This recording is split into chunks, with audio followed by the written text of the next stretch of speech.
দক্ষিণ ভারতীয় স্টাইলে মাছ পাকা টমেটো দিয়ে দারুণ একটি রান্না।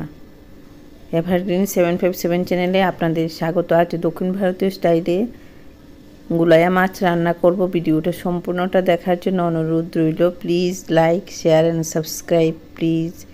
এই রেসিপিটা করার জন্য কি করেছি চলুন দেখি। এর জন্য মশলা নিয়েছি পেঁয়াজ, রসুন, আদা, কাঁচা লঙ্কা। মাছের পরিমাণ অনুযায়ী মশলাটা নিয়েছি। 2 কোয়া রসুন নিয়েছি, মেশিনে করব। জিরে নিয়েছি, জিরেটাও পেস্ট করে নেব। কড়াই গরম করেছি, কড়াইতে তেল দিচ্ছি অল্প পরিমাণে। রাইস ব্র্যান অয়েল দিয়ে দিলাম।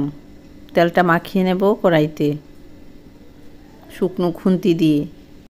তেল গরম হয়ে গেছে, এখন মশলা দেব ফোড়ন হিসেবে জিরে, মেথি, সর্ষে। এগুলি এখন তেলের মধ্যে দিয়ে দিলাম। এগুলি ফুটবে, লাইট ব্রাউন হবে মশলাটা। 3 রকমের মশলা দিয়েছি, গোটাই দিয়েছি। এখন ফুটেছে, এখন কারি পাতা দিয়ে দেব। ওই যে মশলাটা পেস্ট করেছিলাম, পেঁয়াজ, রসুন, আদা, কাঁচা লঙ্কা আর জিরে, এই পেস্ট মশলাটা দিয়ে দিলাম।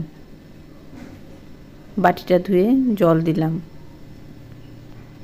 কাশ্মীরি লাল লঙ্কার গুঁড়ো দিলাম, হলুদ দিয়ে দিলাম পরিমাণ বুঝে। এগুলি সব মিশিয়ে নেব। এভাবে রান্না করলে মাছ রুচি আসে। কারি পাতা দেওয়াতে অন্যরকম হয়েছে। কারি পাতা না দিলেও এভাবে রান্না করা যায়, আর কারি পাতা দিলে তো কথাই নেই, দারুণ হবে। 2-3টি পাতা দিলেই হয়ে যায়।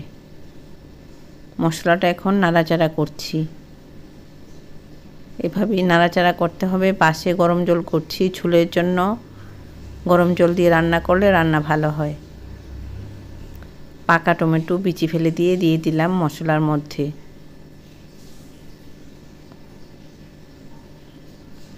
পাকা টমেটো দিয়েছি, এর জন্য নুন দিচ্ছি, তাহলে টমেটোটা তাড়াতাড়ি নরম হবে। নুনটা মিশিয়ে নিচ্ছি টমেটোর সাথে, মশলার সাথে।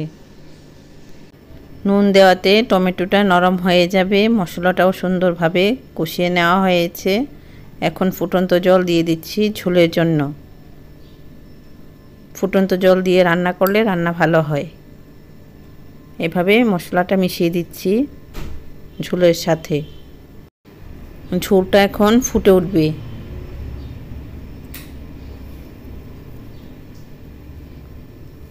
এই যে ফুটে উঠেছে। এভাবে ফুটে উঠলে টমেটোগুলি নরম হবে, কারি পাতাগুলিও সেদ্ধ হবে। নুন হলুদ দিয়ে ভালো করে ধুয়েছি। গুলোয়া মাছগুলি কাঁচা অবস্থায় ঝোলের মধ্যে দিয়ে দিলাম। মাছগুলি এখানে সেদ্ধ হবে, ভাজা করতে হবে না। নুন দিয়ে দিলাম। এভাবেও মাছ রান্না করা যায়, মাছ ভাজা না করে। সাউথ ইন্ডিয়াতে এরকমভাবেই মাছ রান্না করে, কাঁচা মাছ ঝোলের মধ্যে দিয়ে দেয়, তাহলে অল্প তেলেই রান্না হয়ে যায়। ফোড়ন হিসেবে অল্প তেল দিলেই হয়। মাছ ভাজা করতে আর তেল দিতে হয় না, মাছও ভেঙে যাওয়ার চিন্তা থাকে না। না হলে মাছ ভেঙে যায় ভাজা করতে গেলে অনেক সময়। এভাবে কাঁচা মাছ দিয়ে দিলে রান্না ভালো হয়।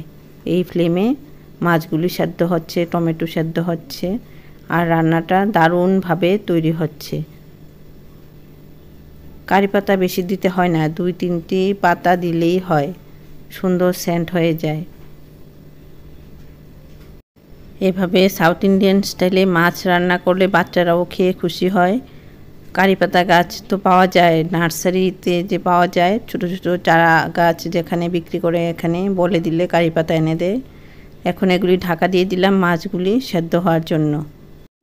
টবের মধ্যে কারি পাতা গাছের চারা লাগিয়ে দেওয়া যায়। কারি পাতা খাওয়া কিন্তু খুবই ভালো, সব রকম অসুখের জন্য কারি পাতা উপকারী। মাছগুলি এখানে সেদ্ধ হচ্ছে, উল্টিয়ে দেব। মাছের মুড়োটা যাতে সেদ্ধ হয় সেদিকে লক্ষ্য রাখতে হবে। এইভাবে মাছগুলি ঝোলের মধ্যে দিয়ে দিচ্ছি। দেশি ধনেপাতাও দেওয়া যায়, তবে আমি বিলেতি ধনেপাতা দেব। আর ধনেপাতা না থাকলেও কোনো অসুবিধা নেই, ধনেপাতা ছাড়াও এটা রান্না করলে ভালো লাগবে। সাবস্ক্রাইব করো, ভালো ভালো রেসিপি আছে এভারগ্রিন 757 চ্যানেলে।